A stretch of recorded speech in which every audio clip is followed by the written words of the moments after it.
Well, let's talk about that idea of clinical empathy for a minute and what that means, because I think the words come up a few times now. Clinical empathy, if you look it up, it's a medical term. It's something that doctors are taught.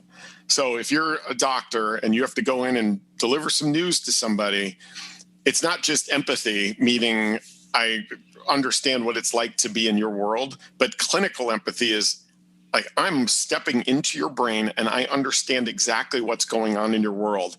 And when I do that, I can deliver this news to you, right?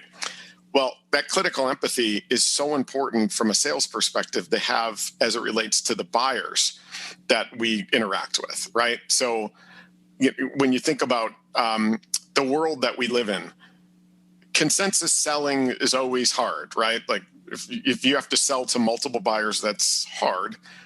Consensus buying is even harder. And given that the buyers are all now remote, it's become infinitely harder for a buyer. So let's say you're selling to me and I have to go build consensus. How do I do it? I can't just walk out in the hallway and just be like, hey, Brian, did you see that? Are you cool with us doing that? Or like I run into you when we're getting coffee. Everything is a formal discussion, a formal meeting.